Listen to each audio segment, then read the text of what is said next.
In the future days, which we seek to make secure, we look forward to a world founded upon four essential human freedoms.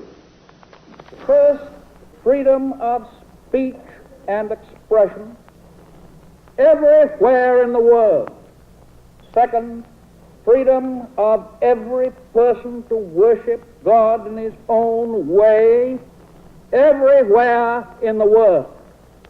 Fourth, freedom from fear, which means a worldwide reduction of armaments to such a point that no nation will be in a position to commit an act of physical aggression against any neighbor anywhere in the world.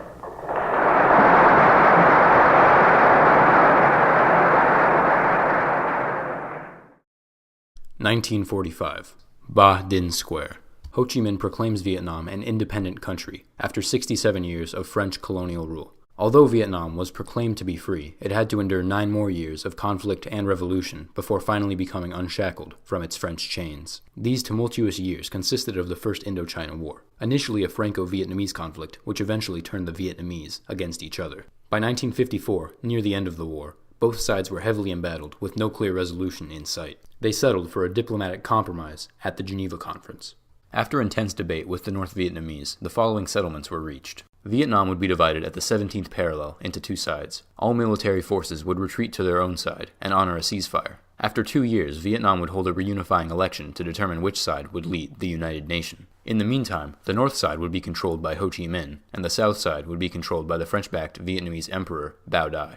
Although Dai was nominally the ruler of South Vietnam, he shared his power with the Prime Minister, American-backed elite Vietnamese nationalist Ngo Dinh Diem. The Americans, who were desperate to find a leader for this new entity in South Vietnam, found him. Right? Perfect, right? He's an intensely intelligent person. He's a totally authentic nationalist. He's on our side, and he hates the communists. What could be better? Diem was renowned throughout Vietnam as a dedicated nationalist. He had previously worked for the French colonial government, but he grew to hate the French so much he quit his job. Although Diem was fervently nationalist and had dreams of an independent Vietnam, he still enjoyed much American aid and advice. The CIA, in fact, helped him orchestrate his election against Bao Dai for Vietnamese head of state. Diem won in a landslide, receiving a staggering 98% of votes. In addition, over 600,000 votes were reported from Saigon, despite the city only having 450,000 registered voters. The election was undoubtedly rigged in Diem's favor. The CIA, despite previously advising against it, had helped Diem rig the election. Ngo Dinh Diem now had totalitarian, unchecked control over South Vietnam. He also refused to hold the reunifying election mandated by the Geneva Accords. He believed that if such an election were to be held, Ho Chi Minh and his movement would sweep the country, creating a united, communist Vietnam. The United States shared this sentiment, supported Diem in his rejection of the elections, and again compromised their democratic ideals in order to stop the perceived evil of communism. Very, very complicated. So on the one hand, a genuine, passionate Vietnamese nationalist with rock-solid credentials on the one hand. On the other, an unelected, foreign-supported autocrat. Diem's rule continued to grow increasingly autocratic as time progressed. His Denounce the Communists campaign, started in 1955, sought the total eradication of the communist movement in South Vietnam. By 1959, Diem escalated his policies, passing Law 1059, which mandated the death penalty for anyone who threatened the national security or stability of his regime. This law justified the murder of thousands of suspected communists and was carried out brutally, frequently killing innocent civilians and turning thousands against the southern regime. In 1963, he banned religious flags during the largest Buddhist festival of the year.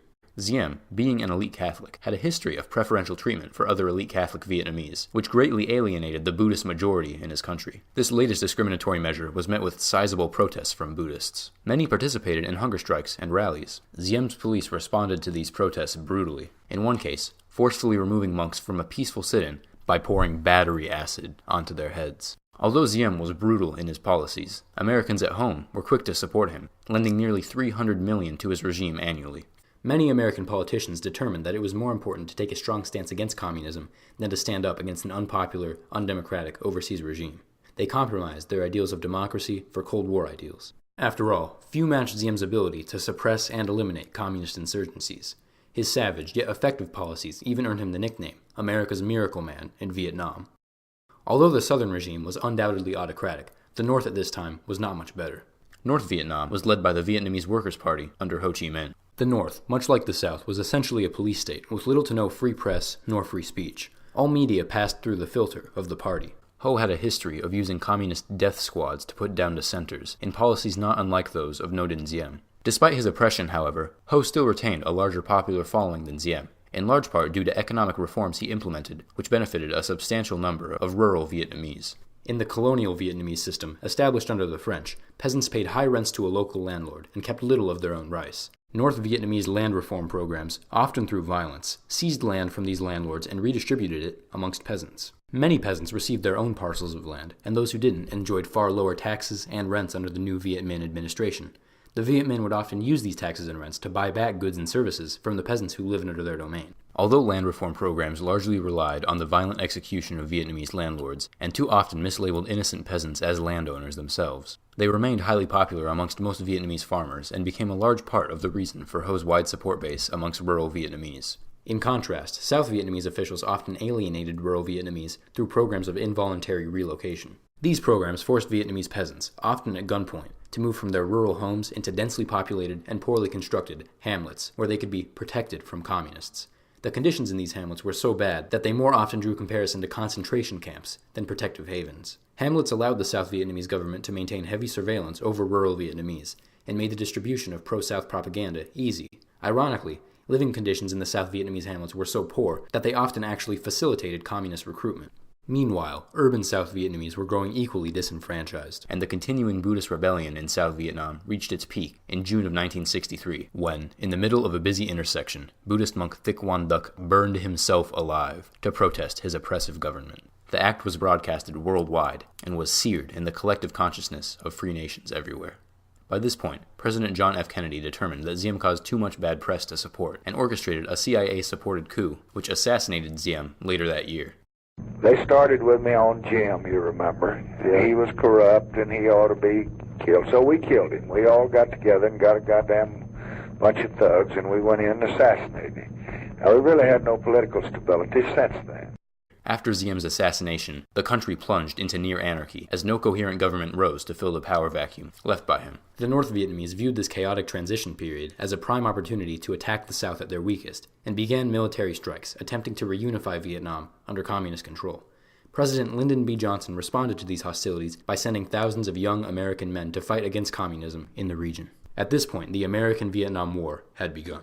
Almost all Americans are familiar with the outcome of the war. Some 58,000 Americans and 250,000 American-backed South Vietnamese died here, but these numbers should seem to indicate a victory in comparison to the 1.1 million North Vietnamese who perished. Looking at numbers, America won nearly every military conflict in Vietnam, and poured billions into the war. Why then did we lose the war? Why did South Vietnam inevitably fall to the hands of the communists? Compromise of American ideals led to our inevitable loss. The United States was faced with a very difficult situation. Vietnam was very corrupt. It doesn't have a government that the United States is working with. So despite the amount of money, the amount of ammunition, the amount of firepower the United States put in Vietnam, if it doesn't have a proper functioning government, no amount is going to be enough for the United States or for the South Vietnamese to fight the war. The United States can not possibly run the country. It has to be the Vietnamese people that has to run the country. The United States government, through compromising traditionally held ideals of democracy and popular sovereignty in favor of Cold War rhetoric, sponsored the creation of an unpopular, corrupt South Vietnamese government, and in doing so, fostered the conditions for an unwinnable Vietnamese conflict. American compromise of democratic ideals led to Diem's rigged election in 1955. American compromise led to the suppression of unifying elections in 1956. Our compromise of democracy led to an absence of any popular, free government in South Vietnam. The South Vietnamese had no government, had no political freedoms worth fighting to protect. It is difficult, near impossible, to fight for the freedom and independence of a people whose government will not protect the freedom of its own citizens. American compromise led to American conflict, and ultimately led to its inevitable loss.